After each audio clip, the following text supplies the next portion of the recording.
بسم الله الرحمن الرحيم الحمد لله رب العالمين والعاقبة للمتقين والصلاة والسلام على سيد الأنبياء والمرسلين خاتم النبيين محمد وعلى آله وصحبه أجمعين اما بعد۔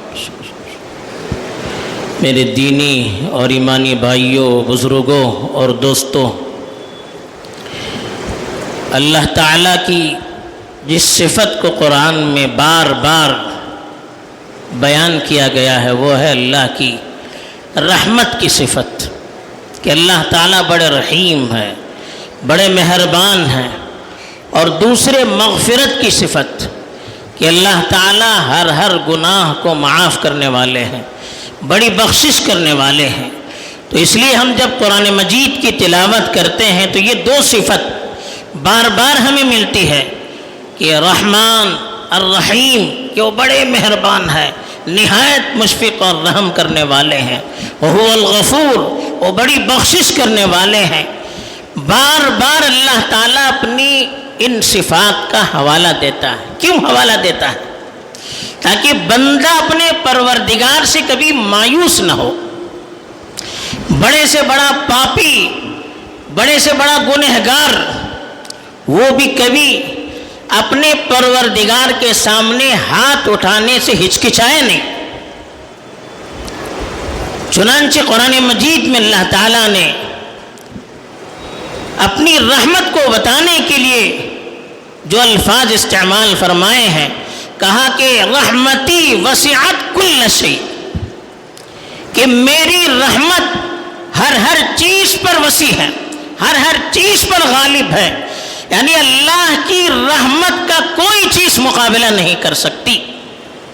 حدیث میں اللہ کے رسول صلی اللہ علیہ وسلم نے ارشاد فرمایا کہ جب اللہ تعالیٰ نے مخلوقات کو پیدا کیا تو پھر لکھ دیا کہ سبقت رحمتی علی غضبی، کہ میری رحمت میرے غصے پر بھی غالب آ گئی، میری رحمت میرے غصے پر بھی غالب آ گئی۔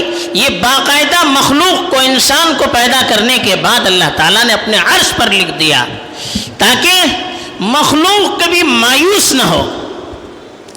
کوئی بڑے سے بڑا گنہگار ہو، وہ اللہ سے کبھی مایوس نہ ہونے پائے۔ اس لیے قرآن مجید میں اللہ تعالیٰ نے نبی کریم صلی اللہ علیہ وسلم کو ارشاد کرتے ہوئے مخاطب کرتے ہوئے فرمایا کہ وَإِذَا جَاءَكَ الَّذِينَ يُؤْمِنُونَ بِآيَاتِنَا، جب آپ کے پاس مومن آ جائیں، ہماری آیتوں پر ایمان رکھنے والے، یعنی مسلمان جب آپ کے پاس آئیں تو ان سے کہیں فَقُلْ سَلَامٌ عَلَيْكُمْ، ان سے سلام کریں، ان کو سلامتی کا پیغام دے، اور کہیں كَتَبَ رَبُّكُمْ عَلَى نَفْسِهِ الرَّحْمَةِ، کہ تمہارے پروردگار نے اپنے اوپر رحمت کو ضروری قرار دیا ہے۔ یعنی تمہارا پروردگار بڑا رحم دل ہے، بڑا مہربان ہے، بڑا مشفق ہے، اس نے تو رحم کرنا اپنا وظیفہ قرار دیا ہے۔ أَنَّهُ مَنْ عَمِلَ مِنْكُمْ سُوءًا بِجَهَالَةٍ ثُمَّ تَابَ مِنْ بَعْدِهِ وَأَصْلَحَ فَأَنَّهُ غَفُورٌ رَحِيمٌ، کہا کہ اگر کسی سے نادانی میں کوئی گناہ ہو جائے، پھر اس کے بعد وہ توبہ کرے اور اپنی اصلاح کرے، تو اللہ تعالیٰ اس کو بخشش کرنے والے ہیں، اس کو معاف کرنے والے ہیں۔ بڑے سے بڑا گنہگار بھی ہو تو اللہ سے اگر وہ توبہ کرتا ہے اور اپنی اصلاح کر لیتا ہے تو اللہ تعالیٰ اس کے گناہ کو معاف کر دیتے ہیں۔ تو یہ اللہ کا پیغام ہے کہ بندہ اپنے پروردگار سے ہمیشہ امید لگائے ہوئے رکھے۔ لا تقنطوا من رحمت اللہ، کہا اللہ کی رحمت سے کبھی مایوس نہیں ہونا۔ کتنا بھی بڑے گنہگار کو کہا گیا کہ اللہ کی مغفرت سے، اللہ کی رحمت سے کبھی مایوس نہ ہونا۔ كَتَبَ رَبُّكُمْ عَلَى نَفْسِهِ الرَّحْمَةِ، یہ الفاظ بتا رہے ہیں کہ اللہ کی رحمت کتنی وسیع ہے۔ تو ہمیں ان آیات کا یہی پیغام ملتا ہے کہ اللہ تعالیٰ بڑے رحم دل ہیں، ہمیں کبھی مایوس نہیں ہونا چاہیے۔ کتنا بڑا گناہ ہم سے صادر ہو جائے، اللہ کے سامنے گڑگڑانے سے، اللہ سے معافی مانگنے سے، اللہ سے توبہ کرنے سے ہمیں کوئی چیز رکاوٹ میں نہ ڈالے۔ قرآن مجید میں اللہ نے بڑے قصے بتائے۔ اللہ تعالیٰ کبھی کبھی اپنے بندوں کو گناہوں میں ملوث کرتا ہے، آزمائش کے لیے، امتحان لینے کے لیے، پھر ان کو توبے کی توفیق دیتا ہے۔ جب آدمی گناہ کرتا ہے تو اس کا دل پسیج جاتا ہے، وہ اپنے آپ کو بالکل کمتر سمجھنے لگتا ہے، وہ گناہوں کے بوجھ تلے اپنے آپ کو دبا ہوا محسوس کرنے لگتا ہے۔ تو اس کیفیت کو اللہ تعالیٰ بہت پسند کرتے ہیں۔ بڑے سے بڑے عمل سے بندہ اس مقام اور مرتبے تک نہیں پہنچ پاتا جس مرتبے اور مقام تک اللہ تعالیٰ کی مغفرت سے بندہ پہنچتا ہے، اور اللہ کے سامنے اپنی مایوسی، بے بسی کے اظہار سے بندہ پہنچتا ہے۔ تو اس لیے کبھی کبھی بندے کے لیے اللہ بڑا مقام رکھتے ہیں، اس مقام تک وہ پہنچ نہیں پاتا ہے۔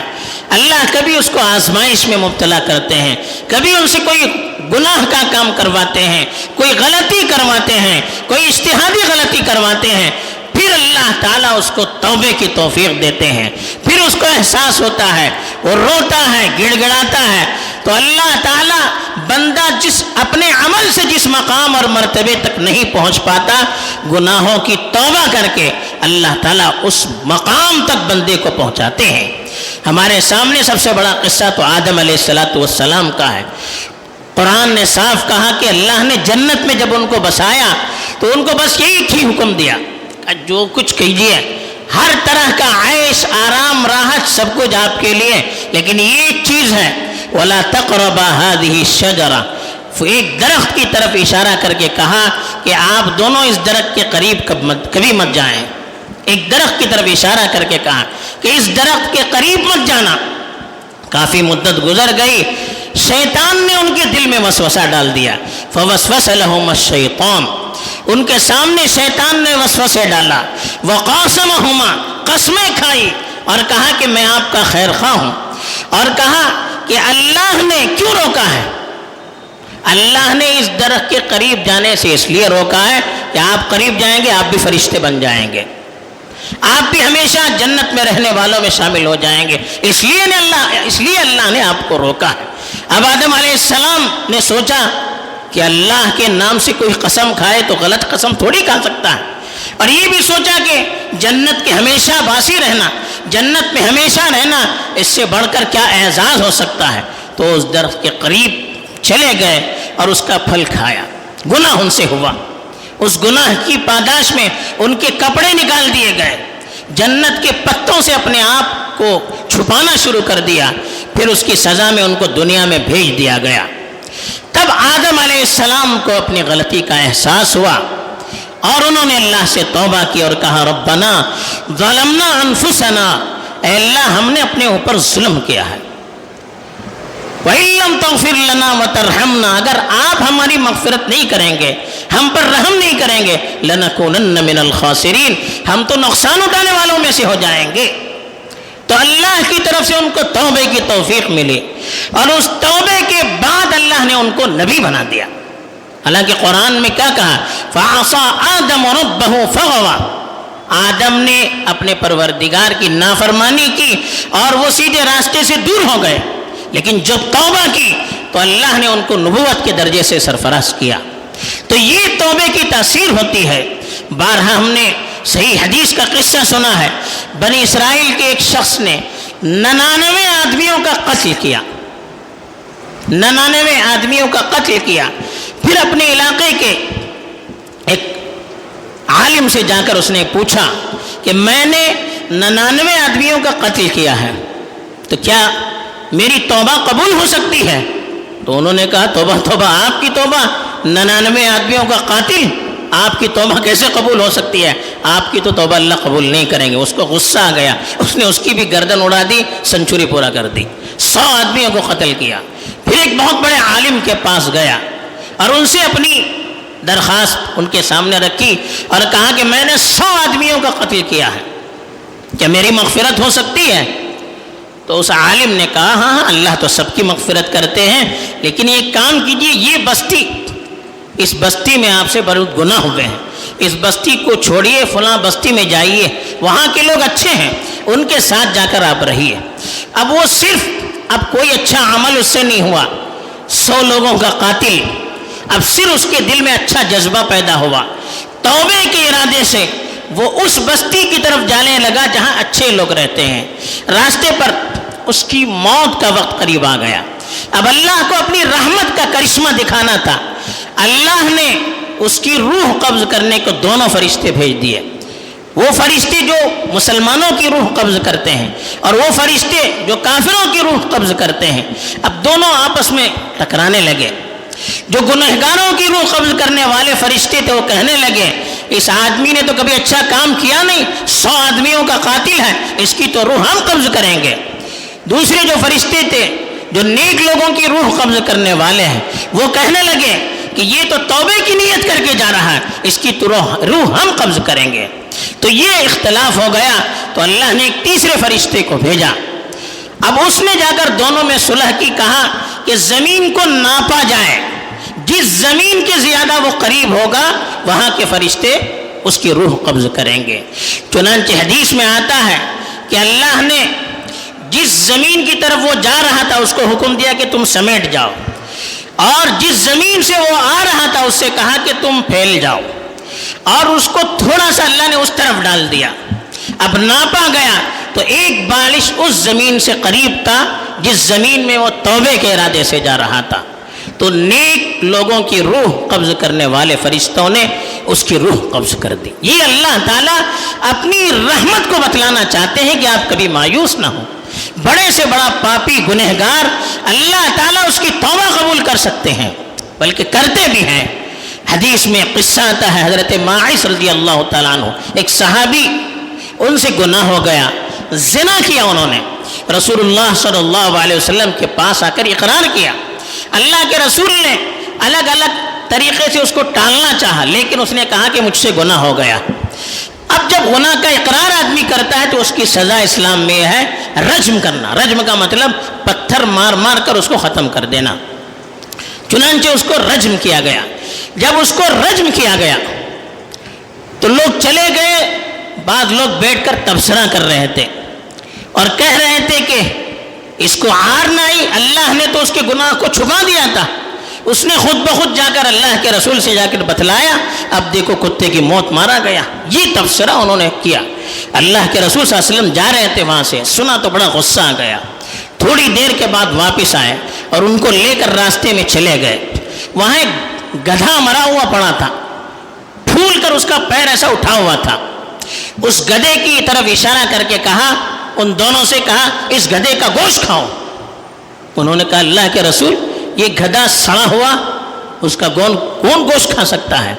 اللہ کے رسول صلی اللہ علیہ وسلم نے فرمایا تم نے جو گناہ کیا ہے مرے ہوئے شخص کے سلسلے میں، غلط جو تم نے تبصرہ کیا ہے وہ اس سڑے ہوئے گدھے کو کھانے سے زیادہ بدتر ہے۔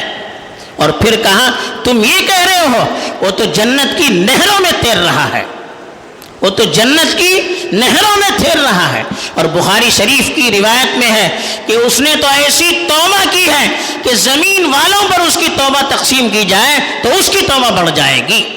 تو یہ اللہ کی رحمت ہوتی ہے کہ بڑے سے بڑا گنہگار بھی توبہ اللہ کے پاس کرتا ہے تو اللہ تعالیٰ اس کو گناہ سے اسے پاک اور صاف کرتے ہیں کہ ہم تصور نہیں کر سکتے۔ تو گناہ کر کے توبہ کرے یہ تو ایک عبادت ہو گئی، لیکن گنہگاروں کے بارے میں غلط تبصرہ کرنا یہ بہت بڑا گناہ ہے۔ اللہ تعالیٰ نے خود قرآن مجید میں ارشاد فرمایا کہ ہم کو جو اچھے اعمال کی توفیق ملتی ہے وہ بھی اللہ کی طرف سے ملتی ہے، یہ بھی اللہ کی رحمت کی ایک نشانی ہے۔ ہمیں کبھی اپنے اچھے اعمال پر اترانا نہیں چاہیے، ہم اچھے ہیں، فلاں برا ہے، وہ ایسا ہے، وہ ایسا ہے، اس کی ہمیں اجازت نہیں ہے۔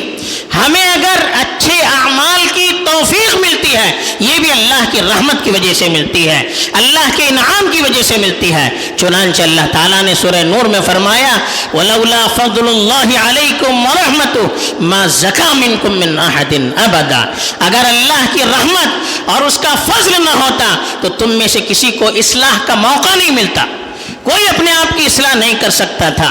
وَلَكِنَّ اللَّهَ يُزَكِّي مَن يَشَاءُ. اللہ تعالیٰ جس کی چاہے صفائی کرتے ہیں, جس کی چاہے اصلاح کرتے ہیں. تو اصلاح کرنے والے اللہ, اچھے کام کا موقع دینے والے اللہ, یہ اللہ کی رحمت کی نشانی ہے. اگر ہم نے اپنے آپ کو اچھا سمجھا, دوسروں کو گناہگار سمجھا, اپنی نیکیوں پر ہم نے تکبر کیا, دوسروں کے گناہوں پر ہم نے اس کو حقیر سمجھا, اس کے بارے میں غلط سلط تبصرہ کیا, تو اللہ کی رحمت سے بعید نہیں ہے. جس اللہ نے اپنی رحمت سے ہمیں اچھے کام کی توفیق دی, اچھے عمل کی توفیق دی, وہی اللہ ہمیں صحیح راستے سے ہٹا بھی سکتے ہیں. تو اس لیے اپنی زبان کو ہمیشہ محفوظ رکھنا چاہیے, روکے رکھنا چاہیے. حدیث میں بخاری شریف کی روایت ہے, اللہ کے رسول صلی اللہ علیہ وسلم نے ایک مرتبہ فرمایا, وَاعْلَمُوا أَنَّهُ لَن يُدْخِلَ أَحَدَكُمْ عَمَلُهُ لَن يُدْخِلَ أَحَدَكُمُ الْجَنَّةَ عَمَلُهُ وَلَا أَنَا إِلَّا أَن يَتَغَمَّدَنِيَ اللَّهُ بِمَغْفِرَةٍ وَرَحْمَةٍ. کہا کہ یاد رکھو, تم میں سے کسی کو اس کا عمل جنت میں داخل نہیں کر سکتا. جب کہا میرے بارے میں بھی, میں بھی اپنے عمل سے جنت میں نہیں جا سکتا جب تک کہ اللہ کی رحمت اور اس کی مغفرت مجھے اپنی چھاؤں میں نہ لے لے. یعنی ہمیں اللہ اچھے اعمال کی توفیق دیتا ہے, لیکن اس کا یہ مطلب نہیں ہے کہ ہم اپنے عمل کی وجہ سے جنت میں جاتے ہیں. اچھے عمل میں لگے رہنا یہ اچھی امید رکھنے کی نشانی ہے. اللہ کے پاس ہمارے سفارشی بن سکتے ہیں, لیکن جنت میں جو انسان جاتا ہے وہ اللہ کی رحمت سے جاتا ہے, اپنے عمل سے کوئی نہیں جاتا ہے. اپنے بارے میں اللہ نے فرمایا, اللہ کے رسول صلی اللہ علیہ وسلم نے فرمایا, اگر اللہ میری مغفرت نہ کرے, اللہ مجھ پر رحم نہ کرے, تو میں بھی جنت میں نہیں جا سکتا. جب اللہ کے رسول یہ کہہ رہے ہوں تو ہم شمع کو کتنی اپنی زبان کی حفاظت کرنی چاہیے, اپنے بارے میں کتنا سوچنا چاہیے, دوسروں کے بارے میں غلط سلط تبصرہ کرنے سے کتنا ہمیں محتاط رہنا چاہیے. ایک واقعہ حدیث کی کتابوں میں لکھا گیا ہے بنی اسرائیل کا, کہ دو دوست تھے, آپس میں بڑے محبت کرنے والے تھے. ایک بڑا عبادت گزار تھا اور ایک گنہگار تھا. جو عبادت گزار تھا وہ گنہگار کو نصیحت کرتے رہتا تھا کہ کہہ رہے ارے گناہ مت کرو, گناہ مت کرو, بار بار کہتا رہتا تھا. ایک مرتبہ وہ بہت بڑا گناہ کرنے لگا تو اس نے کہا کہ گناہ مت کرو.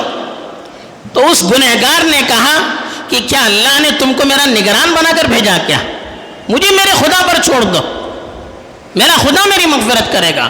تو اس نے, جو نیک آدمی تھا, غصے میں اگر اس نے کہا خدا کی قسم اللہ تمہاری مغفرت نہیں کرے گا, اللہ تمہیں جنت میں داخل نہیں کرے گا.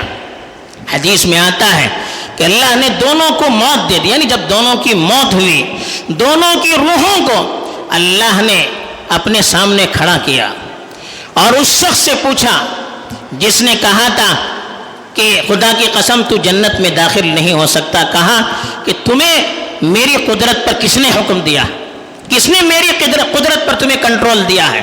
میری قدرت ہے, میں جس پر چاہے رحم کروں, جس کو چاہے جنت میں داخل کروں, یہ میرا کام ہے, یہ کام تمہارے ہاتھ میں کس نے دیا.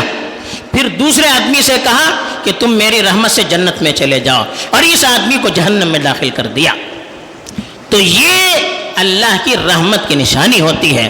تو کسی کو مایوس بھی نہیں ہونا چاہیے, دوسروں کو مایوس بھی نہیں کرنا چاہیے, اپنے اعمال پر فخر بھی نہیں کرنا چاہیے, دوسروں کو حقیر بھی نہیں سمجھنا چاہیے.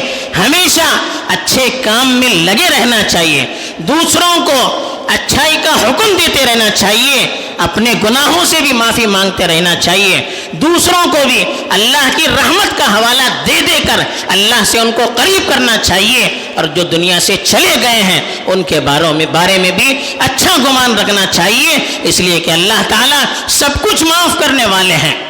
اللہ تعالیٰ کے یہاں کوئی گناہ بڑا کوئی چھوٹا نہیں, اللہ چاہے تو ایک بارگی سب کو معاف کر سکتے ہیں. تو اللہ کی چیز, اللہ کی مرضی, اس میں اپنی مرضی کو ہم داخل نہیں کرنا چاہیے. اللہ تعالیٰ ہمیں توفیق دے اور اپنی رحمت سے قریب کرے, آمین. وآخر دعوانا الحمد للہ رب العالمین.